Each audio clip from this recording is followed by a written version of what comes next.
Hello and welcome to another episode of Risky Business. So, last time we got Milton compiling and running again, but we're having some issues where we get these GL invalid operations, and it seems to be related to the paper, the GPU render paper, because if I comment it out, it doesn't do that. One thing I noticed is I forgot to update these to go by width instead of height, but that shouldn't be the problem.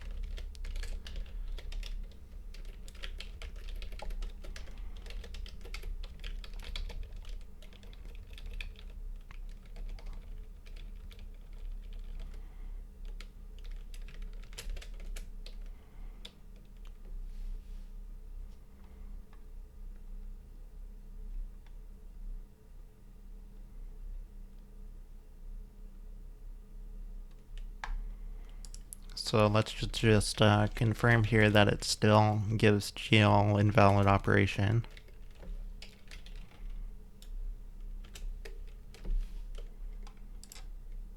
And it does.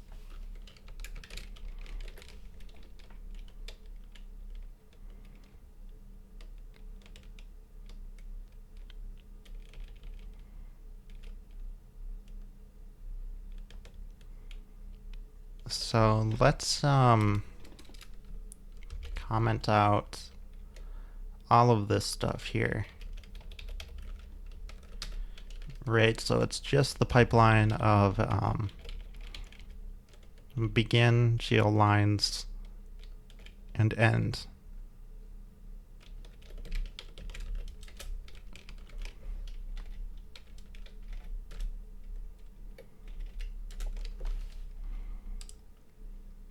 So we still get the problem.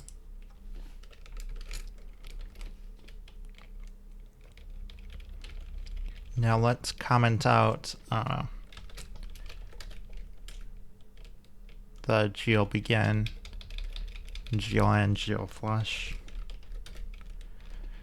Right. So now all it does is early out, and if we don't early out, then we use program 0 and disable depth test.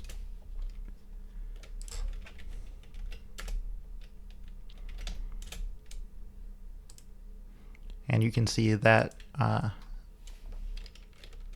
stops it. So the problem has to do with GL begin lines to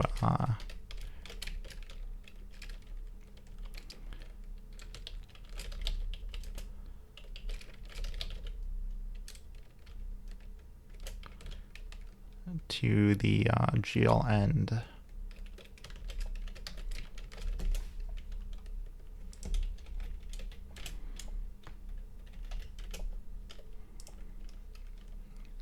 So you can see with that we get the problem.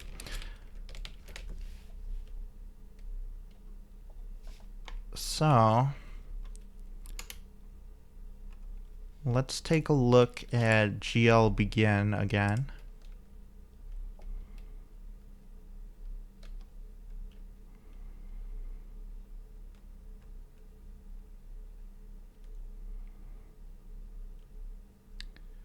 So GL lines is what we're passing it.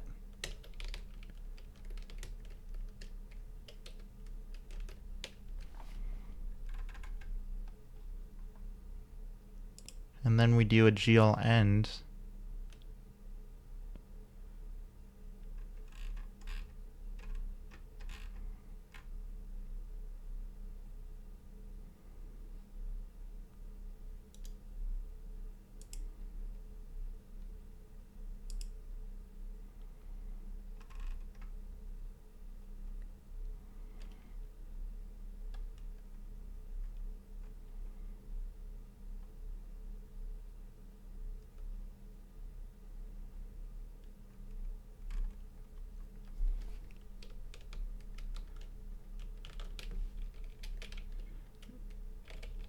So something he changed makes it so it doesn't like GL begin and GL end anymore.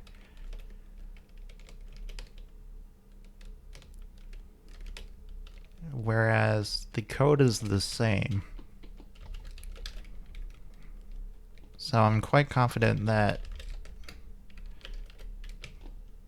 it's not a mistake in our code so much as it is something changed with how he's using OpenGL. So let me see here. We have an OpenGL context with version 3.3.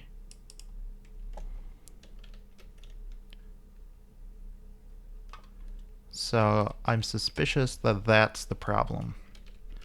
That we're on 3.3 instead of 3.2.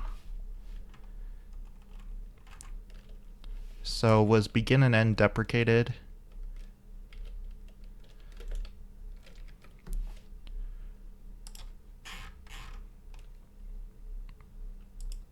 So let's go to OpenGL 3.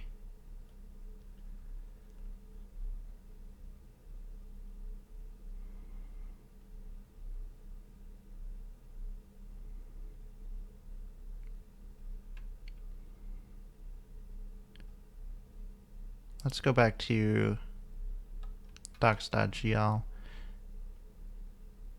So it's out of GL4, but it is in GL3.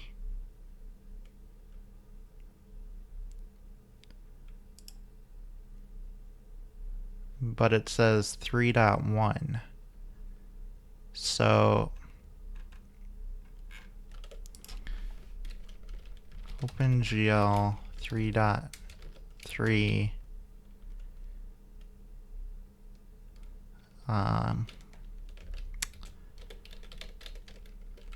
GL begin.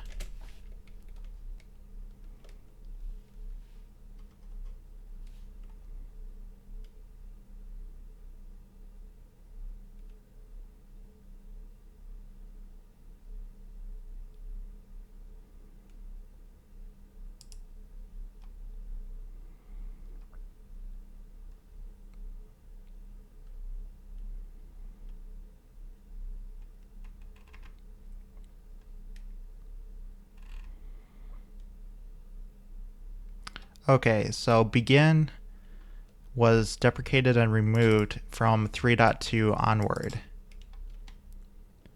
So we need to use VBOs instead.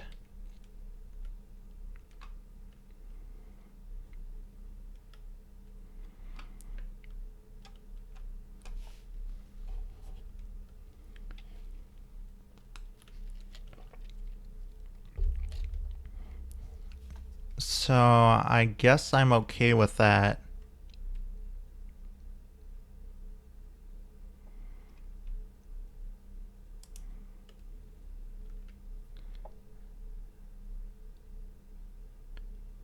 So I want to draw lines with VBOs.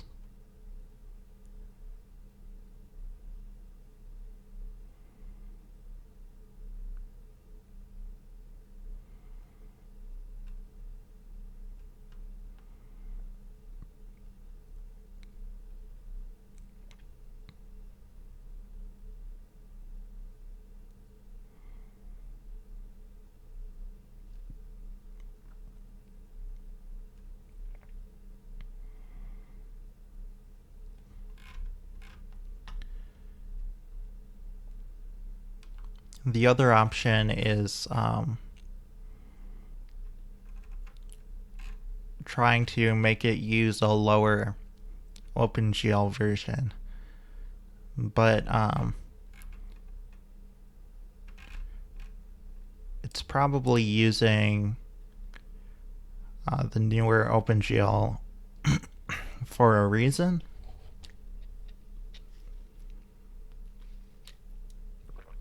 And I don't want to be stuck using a really old fork of Milton. I want to be able to keep it up to date with the main line. but that has the consequence that if we're going to keep it up to date with the main line, we need to support 3.3, which means we need to replace our fixed function pipeline with the VBO stuff. So I think we need to break out an OpenGL tutorial at this point.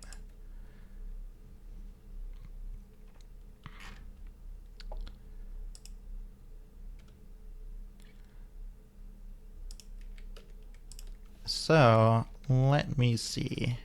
We found the reference on Reddit. So they probably have good advice regarding tutorials.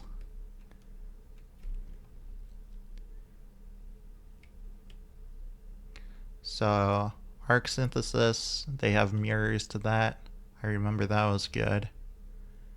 There is learn OpenGL.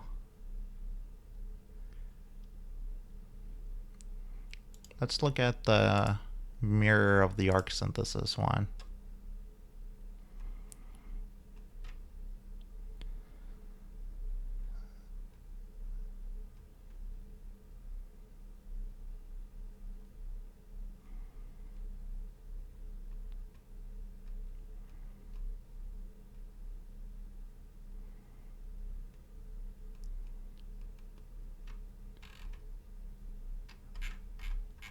So I wonder if we can search line.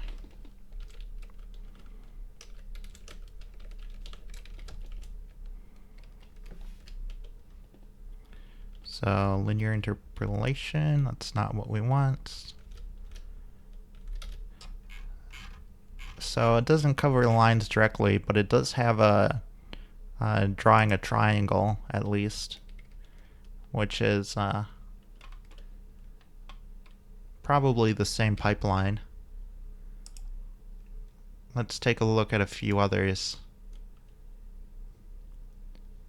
So we have learn OpenGL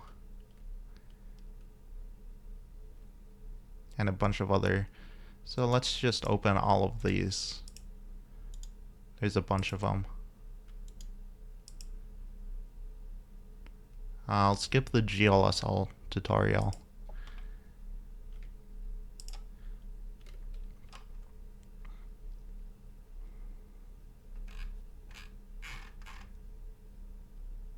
So it looks like this jumps right into like lighting and stuff.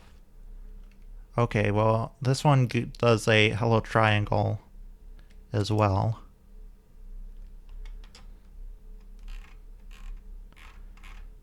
So I'm wondering if there's one that's a little bit more direct that does a demo of drawing lines. But I'm pretty sure it's extremely similar to drawing a triangle. So this one has hello dot.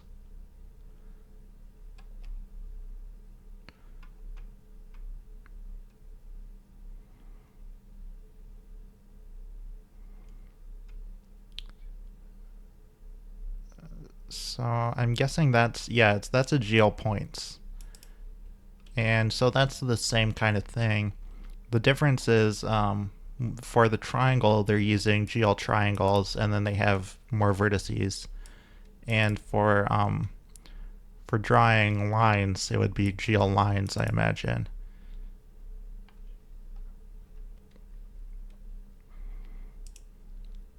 So let's keep looking here. We have drawing polygons. So same concept. I remember this one. I've looked at this before, back when I was learning OpenGL before I started Risky Business. I remember this, and I remember arc synthesis as well.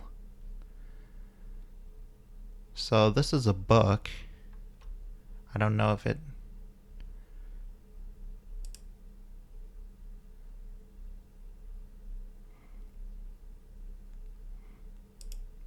Okay, so this has the same kind of thing.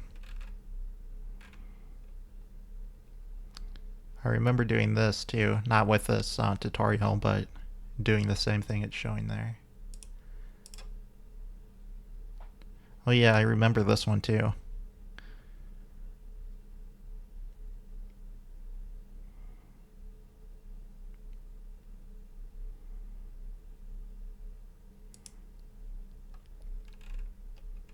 So this gives you a walk through the graphics pipeline.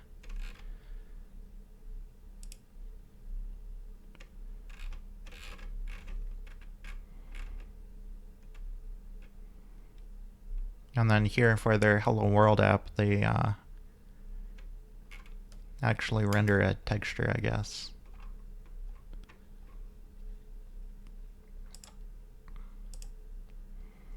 So let's narrow this down to what we want.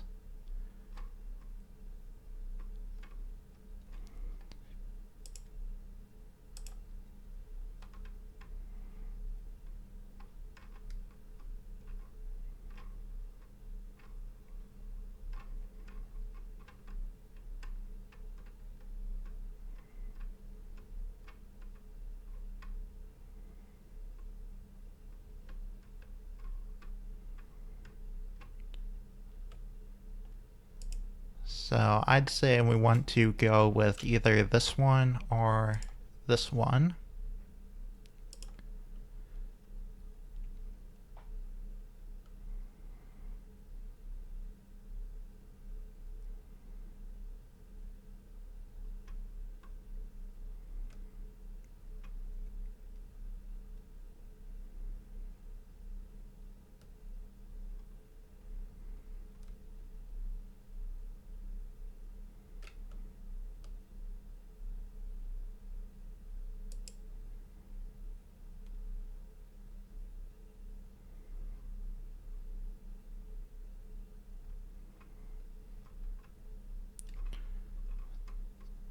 So I know the arc synthesis one is good, but I think it's a little overkill for what we're trying to do. So we're going to go with this tutorial here.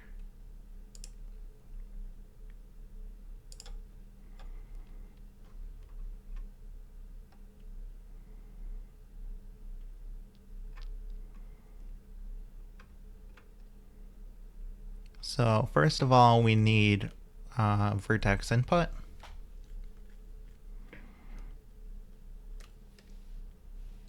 So we have those. We know what our vertices are.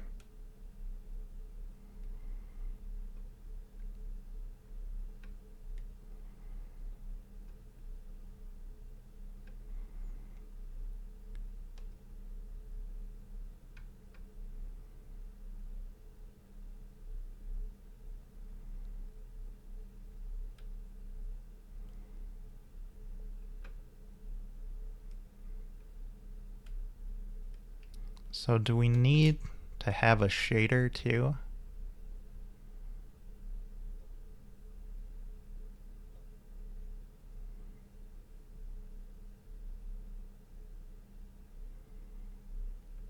I mean, we can probably use like this shader that they show here.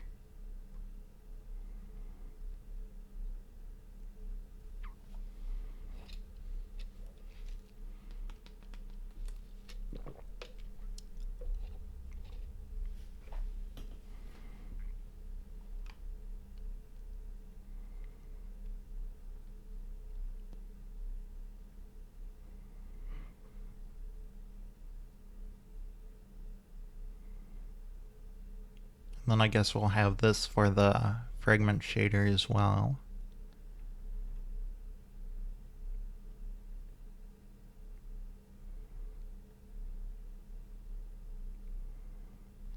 So we'll have to take a look at the shaders that are already provided by Milton.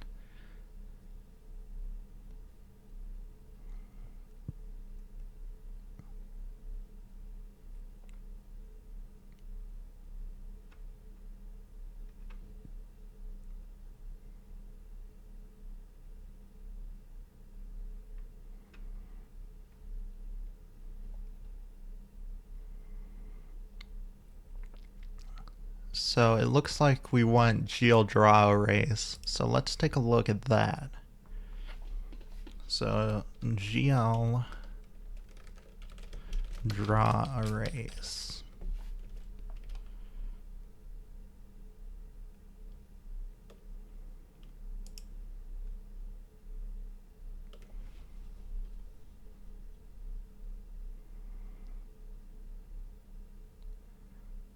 So the options are GL points, line strip, line loop, lines, line strip adjacency, lines adjacency, and then all the triangle stuff. So we probably just want GL lines, I'm guessing.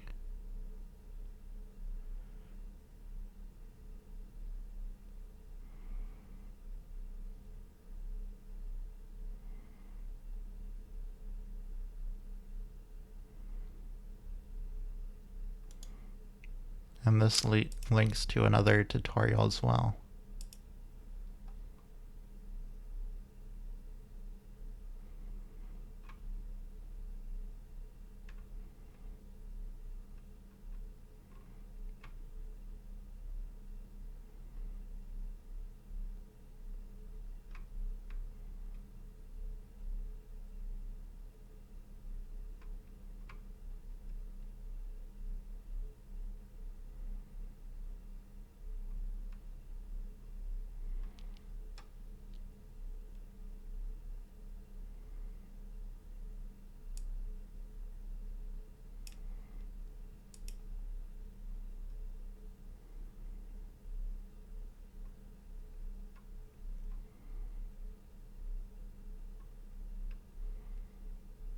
So let's look at that tutorial again.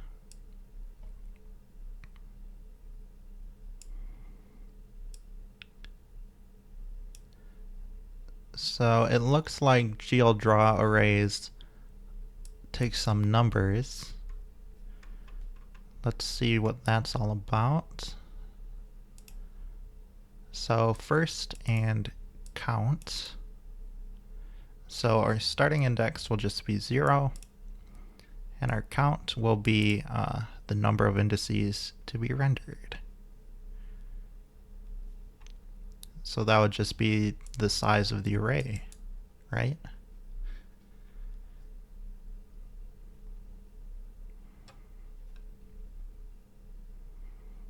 So basically we're going to just put everything into a big array.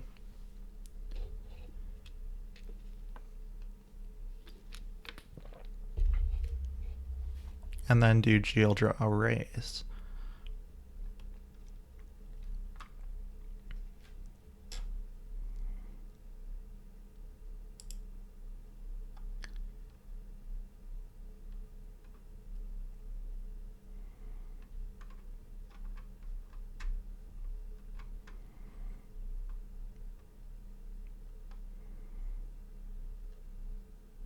So let's work backwards here.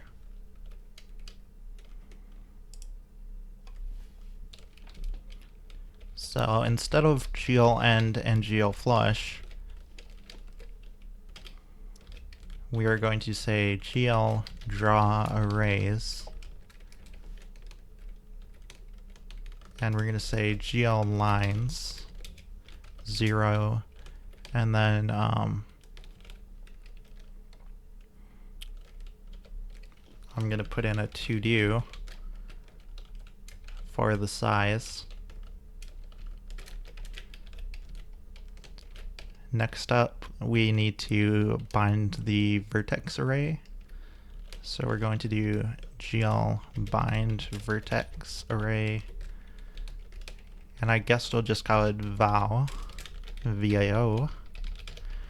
And so we're gonna do a little copy pasta, so to speak, although I'm gonna type it. So that is a GL uint, and then we say GL gen vertex arrays 1 and the pointer to the VAO. So I want to take a look at that because I don't know what the 1 means. and I'd like to at least know what my code is doing. So gen vertex arrays.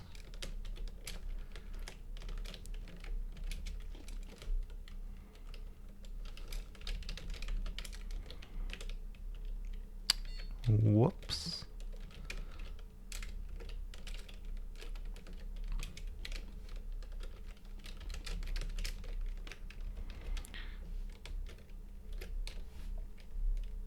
So let's take a look at GL gen vertex arrays. GL gen vertex arrays.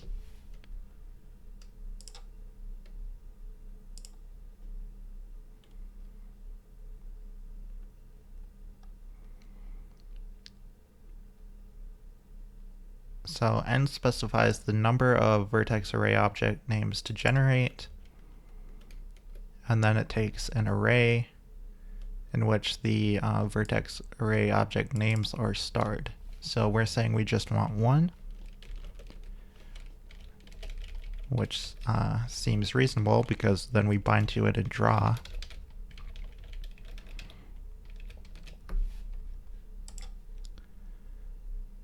So back to the tutorial.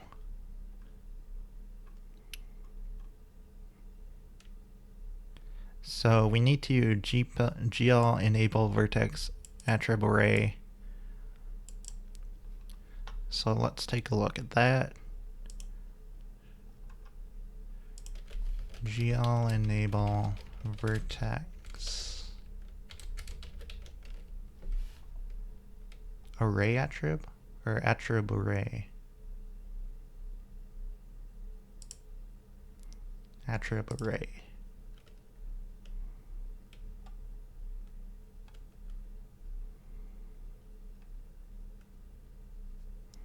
So the index specifies the generic vertex attribute to be enabled or disabled.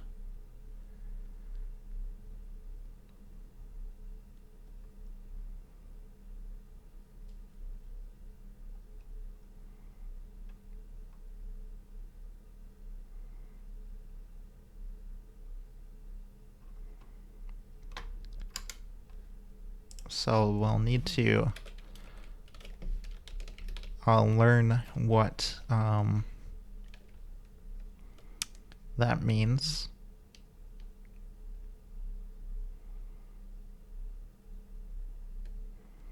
Enable or disable a generic vertex attribute array.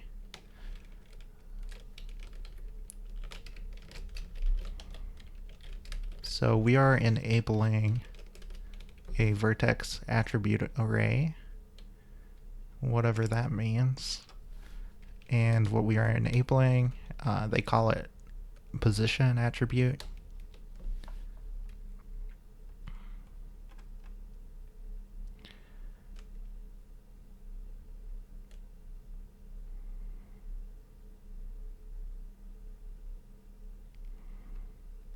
Okay, so we have a position in the vertex shader, and we're getting that on our host side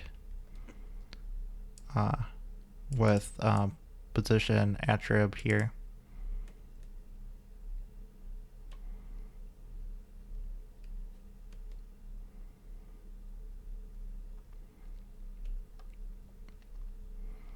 So I understand what this line is doing, right? We have a shader, and that's code that lives on the GPU, and it has a variable called position, and we're getting that on the host side. So we're making the connection between the host and the shader, the CPU and the GPU, right? So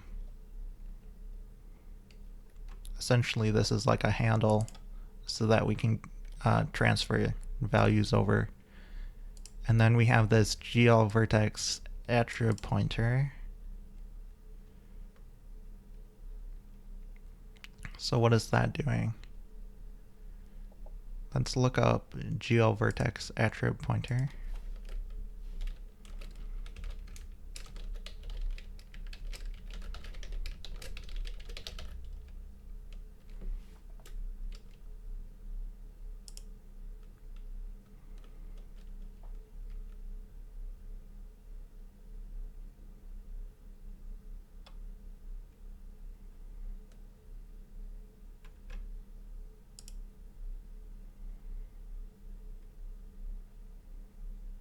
So define an array of generic vertex attribute data.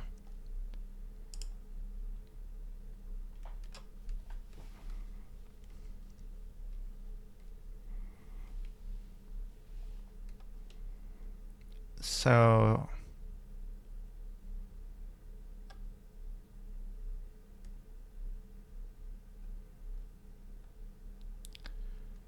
GL vertex attribute pointer position attribute 2 GL float GL false 0 0. Let's take a look at the things it takes. So it takes an index, a size, a type, normalized stride, and there is another one that takes a pointer, or this takes a pointer too.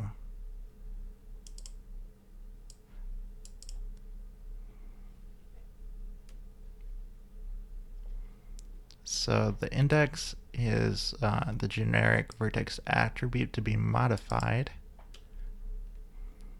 So we're saying position there. And then the size, the number of components per generic attribute. And we're saying 2 for that.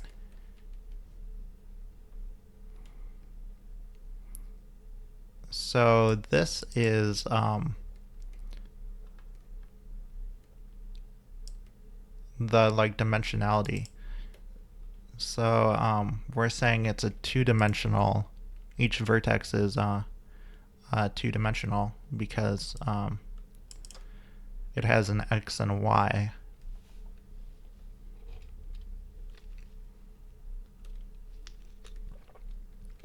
Since we're doing 2D rendering. And then GL float, that would be the type of the data. Normalized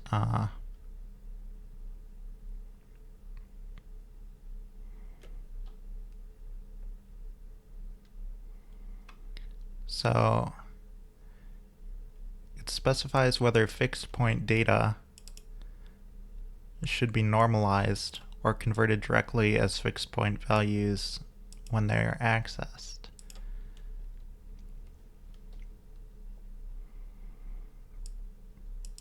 So we're saying GL false, which means converted directly as fixed point values when they are accessed.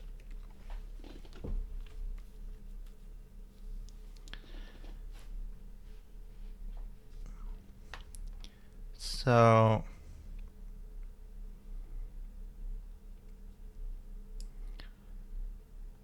I guess that's just saying the values are already normalized.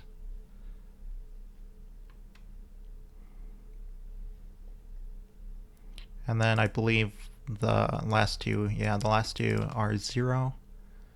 So that means stride. So that's the byte offset, between consecutive generic vertex attributes, and we're saying stride is 0. So that means they're tightly packed in the array. Makes sense. And then pointer, we're not passing a pointer in, so we're just passing null. So this specifies an offset of the first component of the first generic vertex attribute in the array in the data store of the buffer currently bound to the GL array buffer target. That is quite the mouthful.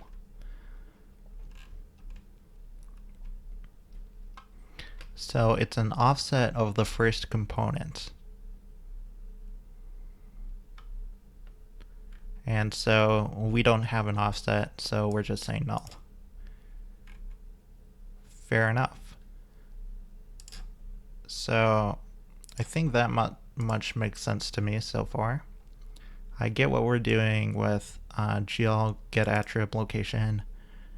I get what we're doing with the GL vertex attrib pointer. And then we do this GL enable vertex attrib array. So I'm not sure if I fully understand that part of the pipeline yet. So we'll probably read this, these few paragraphs here to get a better grasp on that. But let's keep looking.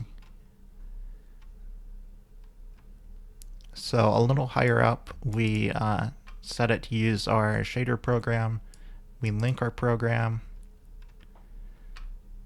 So bind frag data location. So we create program, attach shader, vertex shader, and then the fragment shader.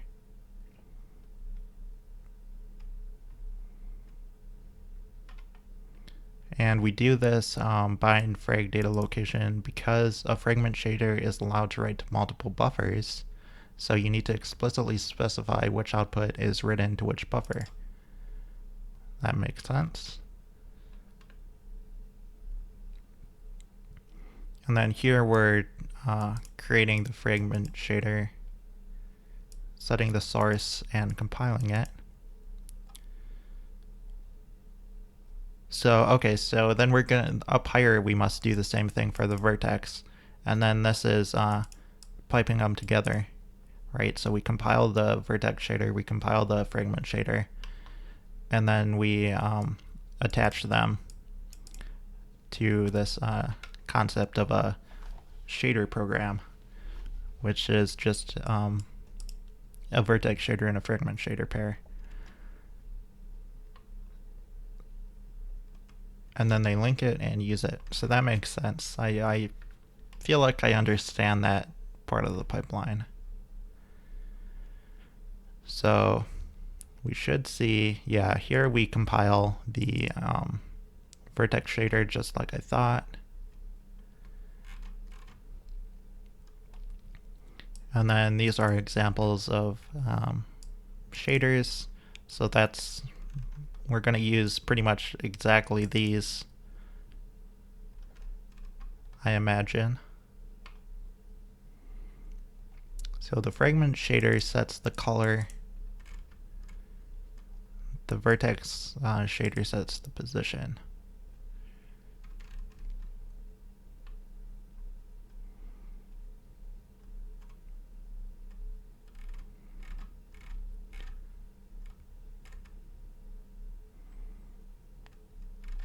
Now if we look higher up in the pipeline, so it starts off, you have your array of vertices, right? And then that'll be interesting actually because we're going to need to do this dynamically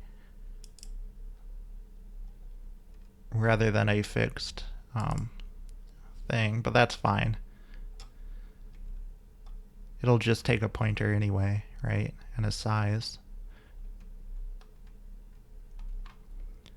So then you create this VBO.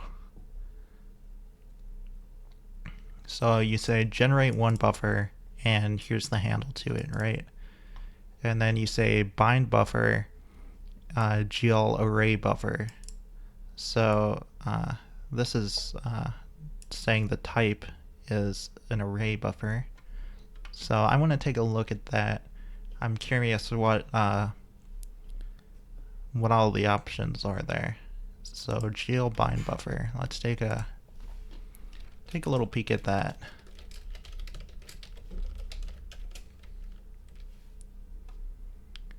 So GL3, we're looking for bind buffer.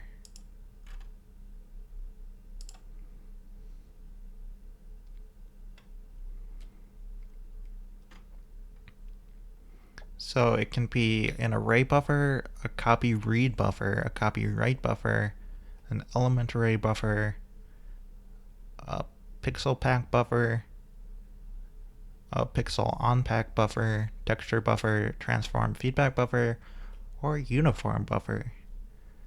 So we're just using an array buffer.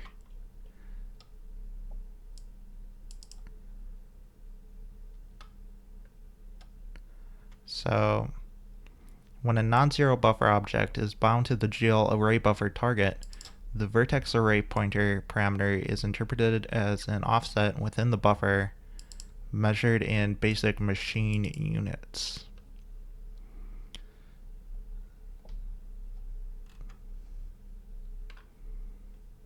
So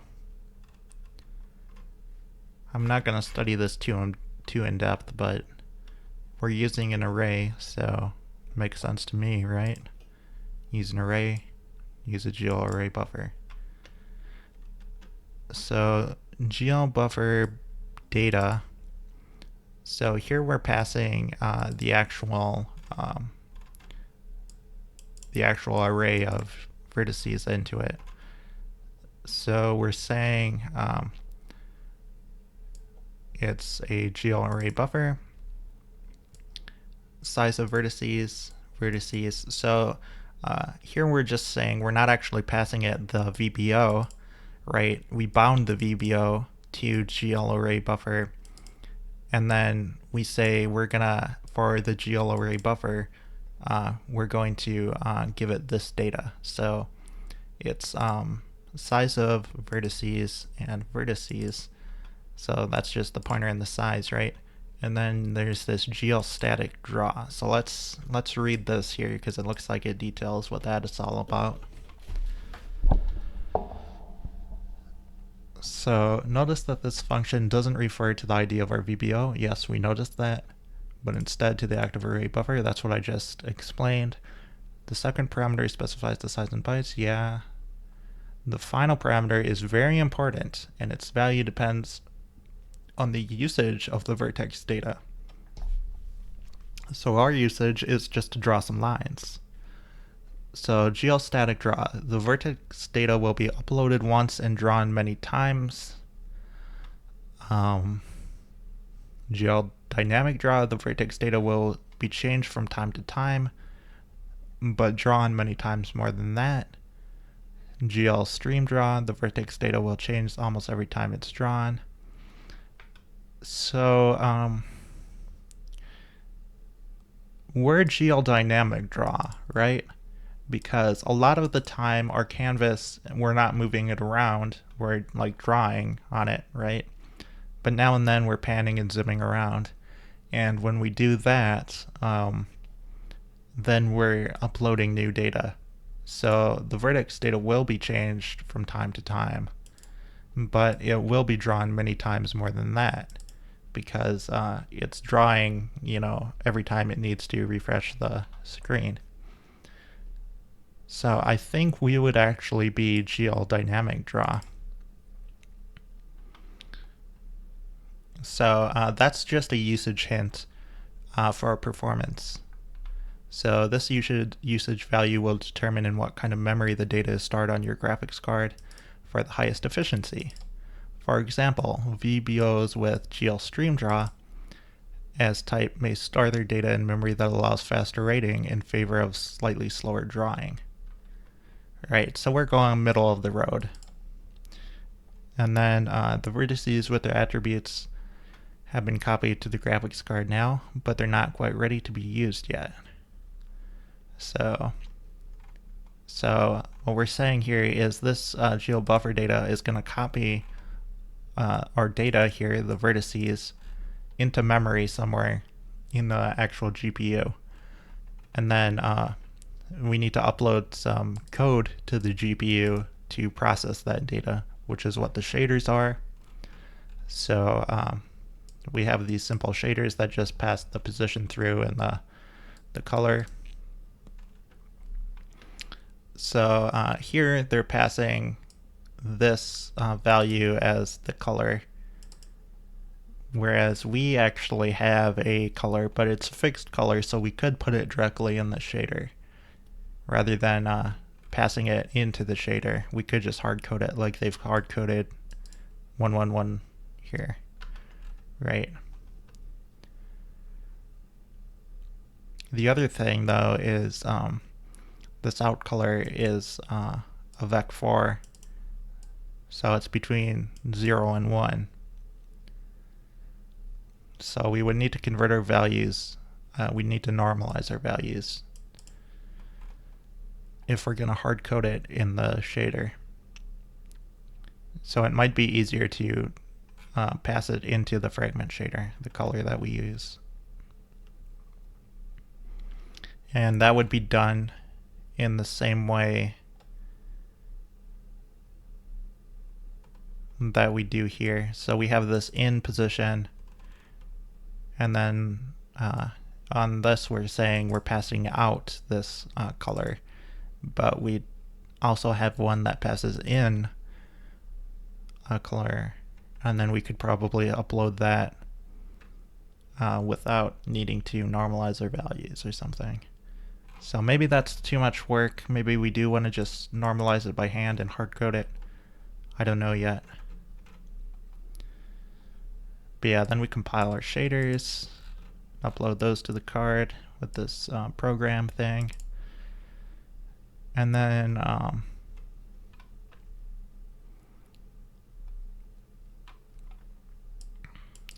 we link and use the program.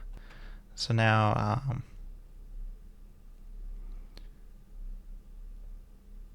then we need to make the link between vertex data and attributes.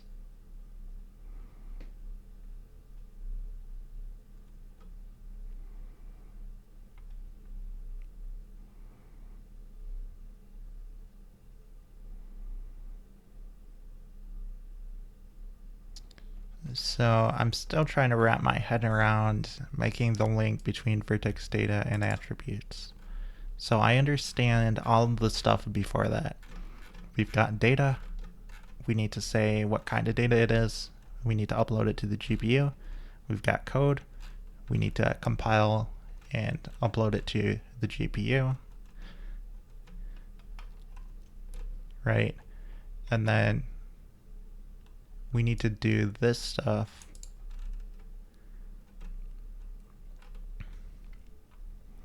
And then we have this vertex array object, and we bind that, and then we draw.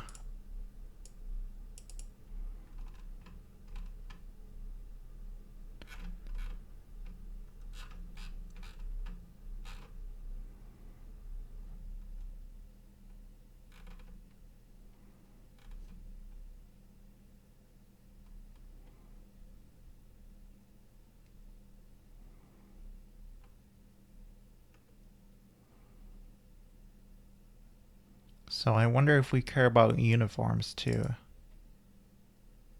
So this is talking about color, so that's kind of relevant to us. So the white color has been hard-coded, but what if you wanted to change it after compiling this shader? We don't actually want to change it. I'm just wondering about what the easiest way is to do a fixed color.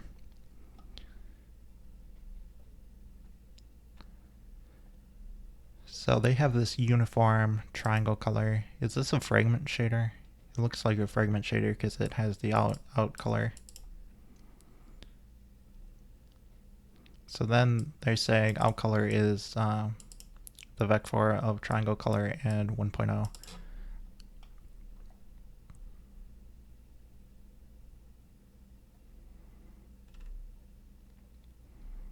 So then they're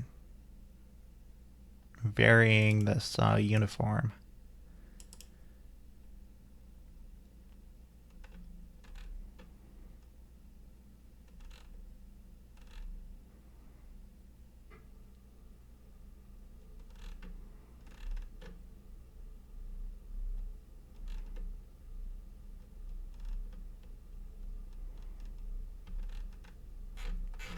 So now I think the best way to go is to hard code the value we want in the shader. So we're going to normalize it by hand. And then the question is just getting a grasp on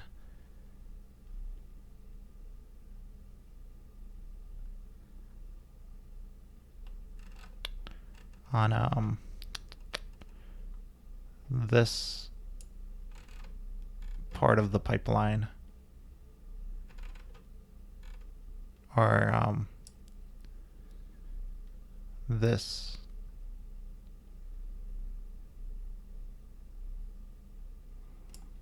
part of the pipeline right here is the part that I'm still trying to understand.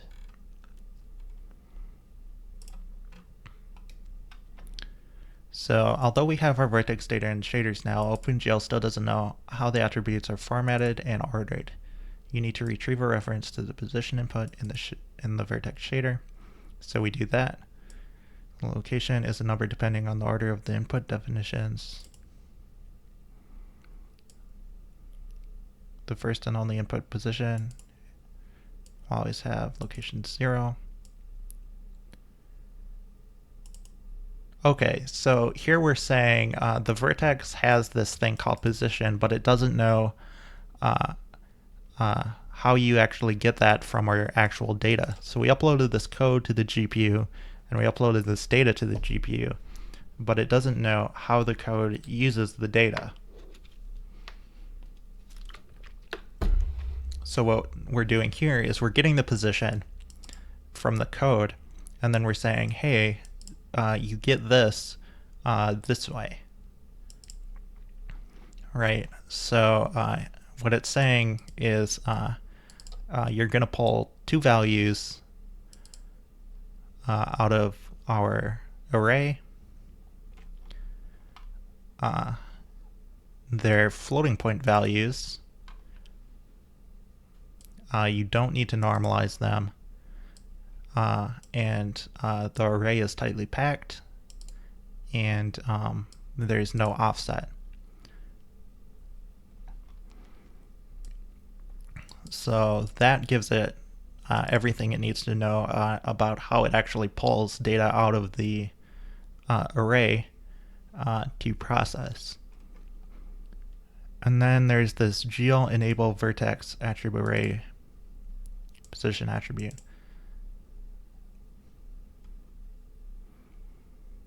So this actually enables this, I guess. Let's read these paragraphs here.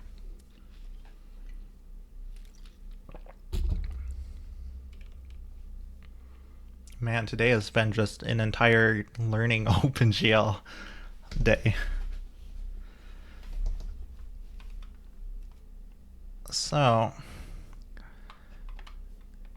the first parameter references the input. The second parameter specifies the number of values for that input.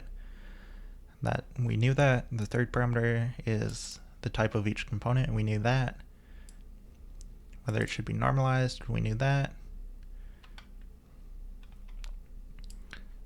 The last two parameters are arguably the most important here, as they specify how the attribute is laid out in the vertex array.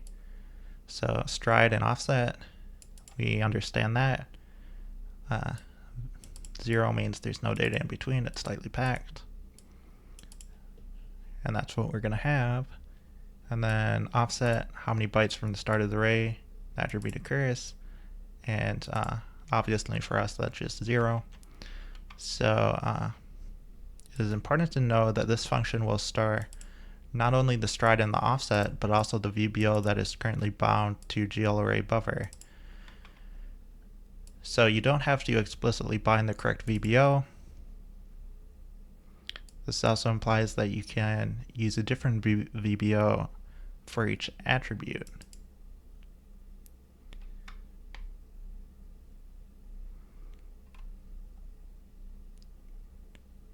Okay. I don't see how it implies that you can use a different VBO for each attribute, but the attribute is assuming the VBO bound to GL array buffer. So what you're saying is you'd rebind a different VBO before you do this stuff to do a different VBO. I guess that makes sense.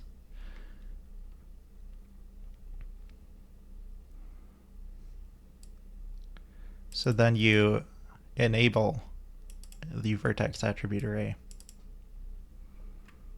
which I guess just says that you want to actually use this. Now we get to vertex array objects.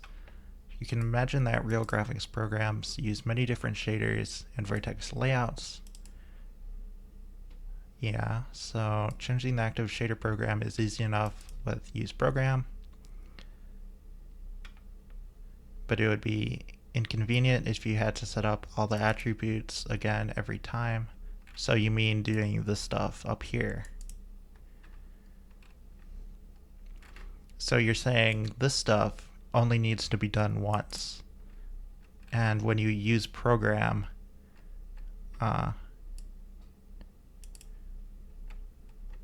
you can automagically have all this done for you. And that's what vertex array objects are for.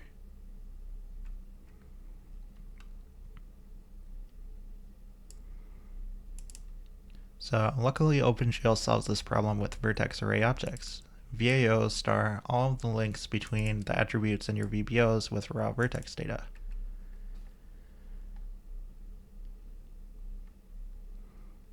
So to start using it, you simply bind it. So the idea is you keep this VAO around, and then when you want to use it,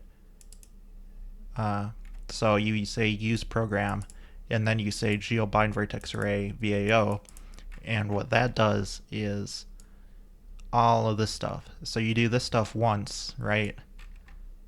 And then you do this to store a VAO, and then when it comes time to use the program, you bind the VAO, which resets up all this stuff that you did once.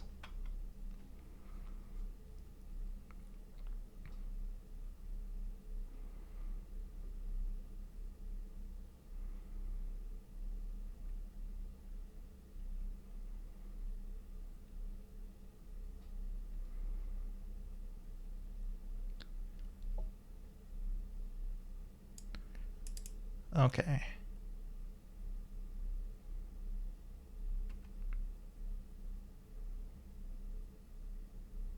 Since only calls after binding a VAO stick to it, make sure that you've created and bound the VAO at the start of your program. So any vertex buffers and element buffers bound before it will be ignored.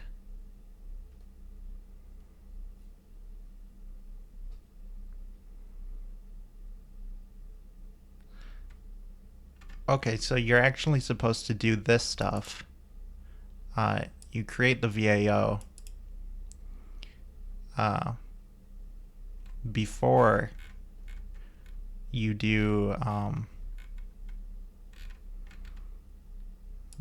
do this stuff.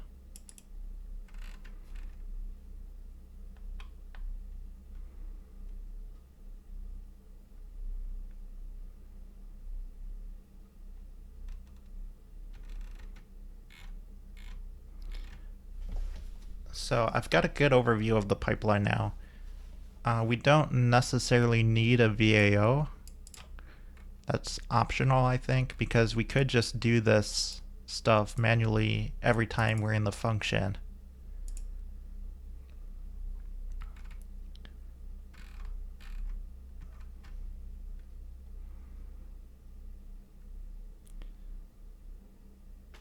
So I'm kind of curious, if we look through the code, does he use VAOs?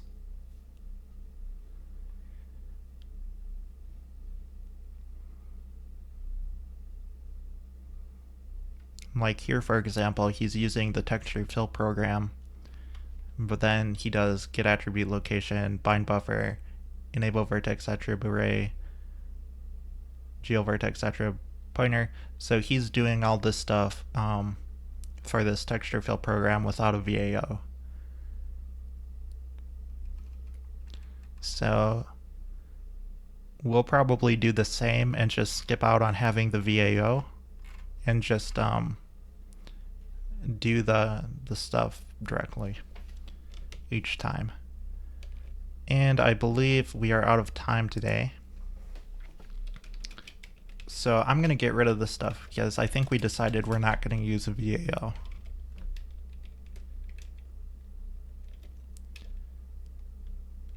So tomorrow we will re-implement GPU render paper with the pipeline that we just learned today.